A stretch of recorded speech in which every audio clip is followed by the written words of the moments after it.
Indeed, we are rolling out the new program starting from the upcoming academic year that starts in September 2025.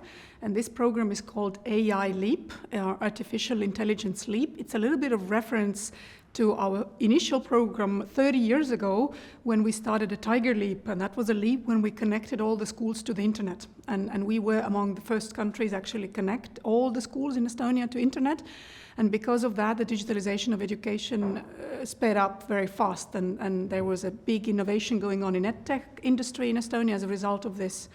So with the AI Leap, which is a second phase of our digital innovation in education, we are aiming at bringing artificial intelligence into the schools, into the learning process. Now, what is important for us is that we want technology to be in the school pedagogy-driven. So not the way that technology is the one that is driving our learning process, but the pedagogy, the teachers are the ones that are designing and driving the learning process.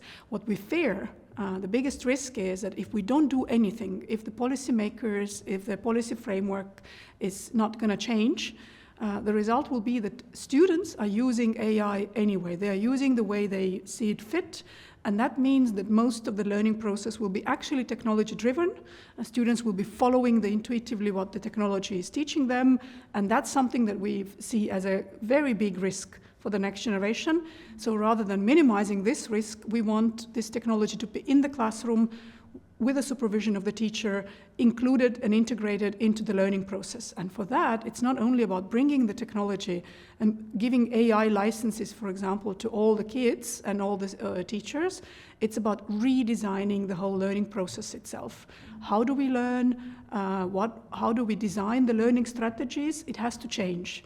It's not any longer the way the teacher is standing in front of the classroom, teaching to 30 kids, sitting patiently and listening to her. It's the different way of teaching. It's a way of teaching and learning how the teacher is a mentor, how the teacher organizes and designs the assignments and exercises, and students are the ones who are creating the learning for themselves. So this is something that we are initiating in September for 10 graders and 11 graders. That's upper secondary level. That's students age 16 and 17. And why so late, you would ask? And the reason for this is that students need to acquire self-regulatory and learning skills before they actually start learning together with an AI. So at the very early age, that's too early, because then the process tends to become technology-driven. At the age of 12 or at the age of 10, the kids are still in the process of learning to learn and what the learning means and developing learning strategies, and that's too early, we think. So, but we want to bring it at the later age, at the age of 16 and 17, into the classroom.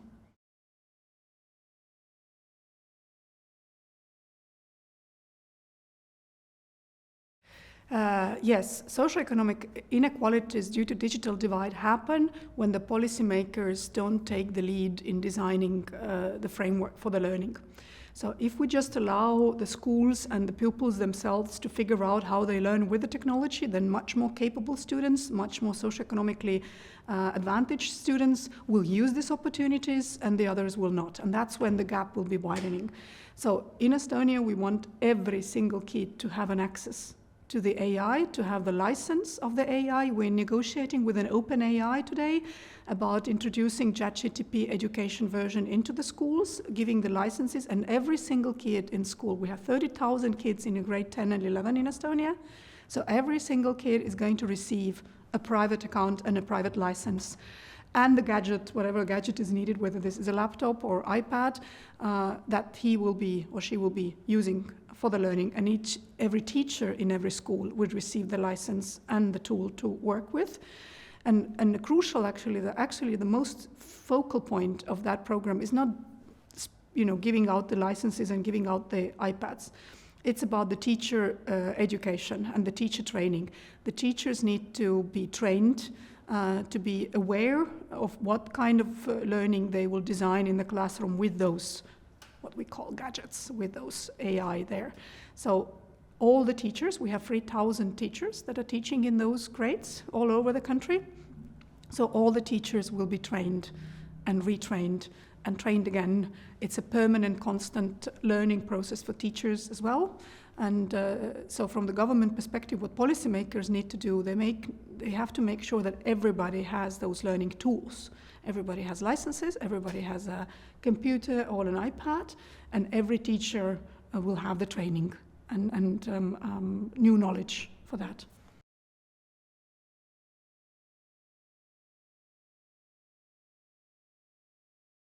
In order for the teachers not to just adapt to the use of technology, but to make use of the technology and understand what they do with the technology in the classroom and kind of integrate into their own learning and teaching this technology, you need to focus on teachers' competencies. Not about prescriptions and kind of a legal framework and telling to teachers, here is your technology, please use it.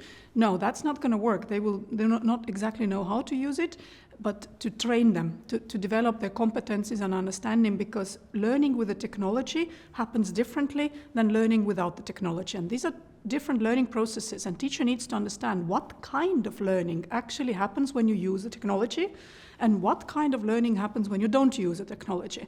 So if the teacher has a goal, for example, in a lesson today, I want them to understand the climate change and have an interaction and discussion about the climate change. Maybe you're not going to use the technology for interaction and the discussion and developing of the social skills. But if you want them to understand the climate change, you might give them an assignment saying, discuss with an AI the main ethical question regarding the climate change, see what the AI is prompting you to think about, write a notes, and then present in the class your main arguments. That's when the AI is going to be used for forcing the child to think in much more analytical way and prepare himself or herself for the classroom discussion. So this is how the teacher needs to understand how you use a technology in the classroom, and for that you need to train the teachers.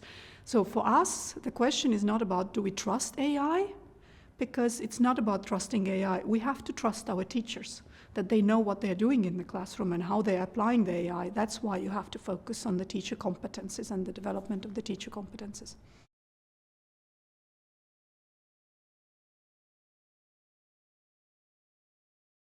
The main trends that will be shaping education internationally, I think, is the arrival of artificial intelligence, something that makes pressure on the school to design or redesign the learning, the way we learn, what we learn, the skills we develop in the children. That will change. And also the role of the teacher will change.